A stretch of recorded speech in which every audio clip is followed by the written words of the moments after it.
Hello, everyone, and welcome back to Rave Green TV. And this is going to be your preview for this Friday's match. Yes, yet again, another Friday match between the Portland Timbers and the Seattle Sounders. And I'm joined with someone that has actually made an appearance on Rave Green TV. If you all remember the fan cam after our home loss earlier this year, I think it was a couple months ago, actually, against the Portland Timbers, I'm joined with Total Timbers Dominic. He's back on for another video on this channel. Someone you guys are probably fairly familiar with. And Dominic, thank you so much for taking the time and coming back on the channel, man. Yeah, no problem. I'm excited. Going into this game, I think we have to talk about the previous meeting between the Sounders and Timbers. We were both at that game, and kind of what was the Portland Timbers thought process viewpoint to that game? Because that was kind of a game where Seattle, it almost seemed like we're boasting on the Portland Timbers. You know, they wore that special CCL patch. They unveiled the banner, doing all that in that game.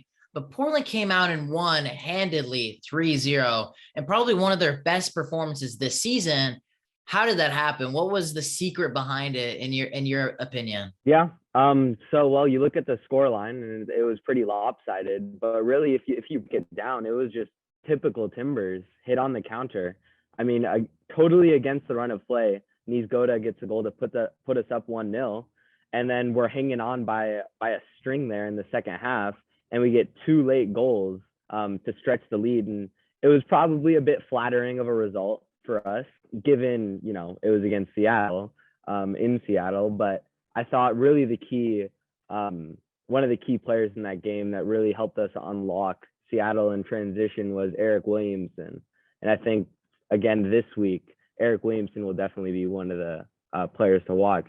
I think also our ability to get packed behind the ball and make it difficult for Seattle to play through was also something that helped us a lot in that match. And then kind of going on to the Portland Timbers season, I mean, I think you're totally on point. I think also part of it was, I think Seattle caused their own problems. They didn't take their chances. In Portland, they just do what they've always done. They've been doing this for 5 years, you know, playing on the counterattack, and that's how they beat teams. And kind of how has the season been for the Portland Timbers? Now Seattle and Portland are pretty much neck and neck in the standings. They're both kind of dangling on to the last playoff spot. What has kind of the season been for the Portland Timbers now? Well, it started off really early on with injuries, like it always does for the Timbers. We start off with injuries, and then we slowly got that back, our players back, and that culminated kind of in the Seattle game. And then we went on a 10 game unbeaten run.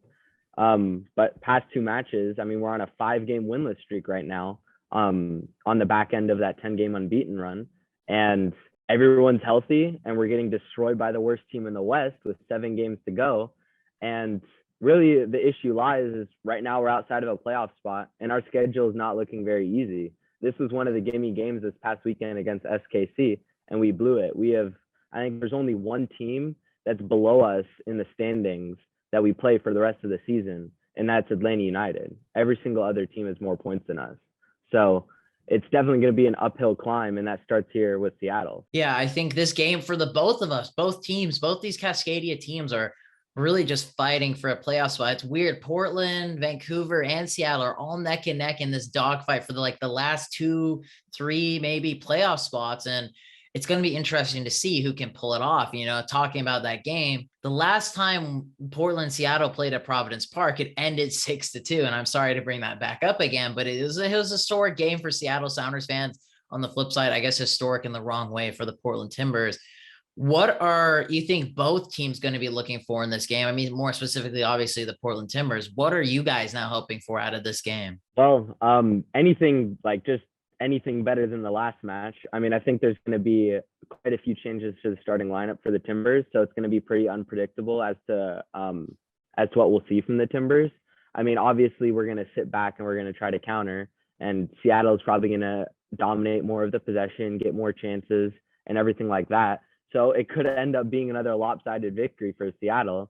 But then again, we saw the exact opposite in Seattle and how everything can go right for the Timbers. So but yeah, I definitely think it will be an unpredictable game from the Timbers, considering what the lineup that we thought was going to be the lineup for the rest of the season really just was catastrophically bad against SKC. Yeah, both teams, I think, coming into this game, both have are in poor form right now. But I guess the difference between the two of them is we saw Portland get smacked against KC, but then we saw Seattle.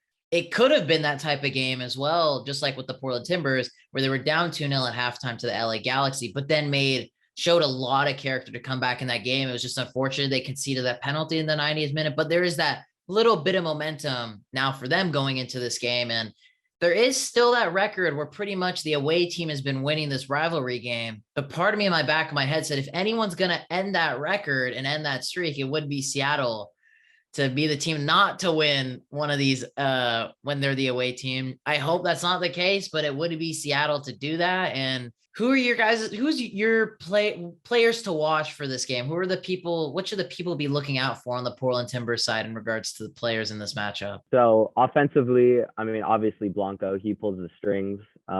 He had a very, very good game against SKC. He could have had himself a hat trick if he had himself a better day. But he got himself one goal, a consolation goal in the 90th minute, which, bittersweet. But and then obviously in the midfield, looking at Eric Williamson, he hasn't really gotten a consistent run of games yet this season. I mean, he's had good moments like against Seattle at Lumen Field. And he just came back from a hamstring injury and had a poor performance yesterday. So we'll have to see what happens. And then on the flip side, a player that I think you need to watch out for in negative light is Jose Carlos Van Rankin if he plays, because he has been an unpredictable train wreck all season.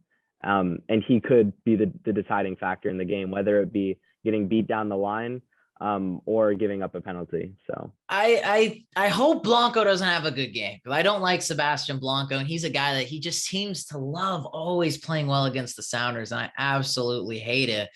And this game, it really is, in my opinion, I can't emphasize it enough, it's really a do or die game for both teams going into this match. And Portland need this win, Seattle need this win. They both don't have easy fixtures going into the playoffs. And can Portland be the team to basically start building the grave for Seattle's historic record of always making the playoffs? And Portland could really have a big footprint on ending that record if they pull out with a good convincing win in this game. And that's what scares me. And that's something that Portland fans could always tip their hat on and say, hey, we were the team that basically ended your guys' constant bragging streak of always making the playoffs. We're the best because we never make the playoffs. We ended it for you guys. And that's kind of the scary thing for me. And Blanco just always loves scoring against Seattle. And one guy I definitely want to emphasize, I feel like has had a lot of really good games for us, is Danny Leyva. I think he's been a guy that stepped in.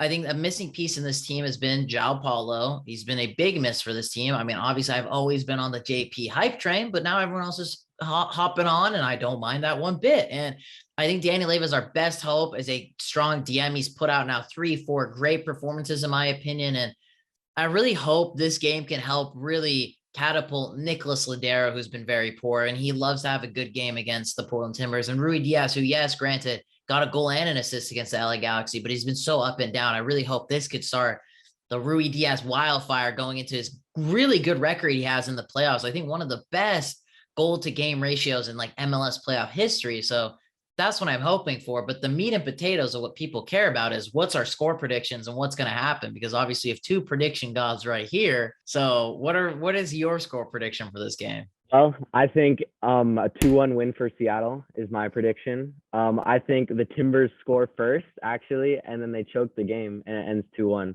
That's my prediction. Wow. I think you're the first guest we've had on that I think is guessed against his team. So I'm really surprised. Usually sometimes that's me who guesses against the Sounders. Yeah, I have zero confidence that this team can put together a performance to beat Seattle. Especially if we rotate and there's some lack of chemistry in the team. I just don't think we have what it takes to win this match. I think the best case scenario, we come away with a draw. I'm going to put my neck on the line and say the Seattle Sounders win this game 4-2. I don't think they'll keep a clean sheet. I think this will be another game that goes down in history because of how much this matters for both teams. I'm going to say 4-2 for the Seattle Sounders. But boys and girls, mine and Dominic's opinion only matters so much. Let us know in the comments down below. What is your guys' score predictions? What are you hoping for in this game? Who's going to win this game? Let me know your guys' thoughts in the comments down below. And we will find out. Hopefully, if Dominic keeps his promises, he'll be on a fan cam after the game, because we will be covering this game RGTV, I believe, is going to be our final away day. Maybe not. We'll see what happens. But this is the end of the road for the summer. And hopefully Dominic will be one of those guys to make a second appearance as an away fan on our fan cams. So boys and girls, make sure to smash the like button on today's video. Subscribe if you're not subscribed already. And I hope you'll have a lovely day.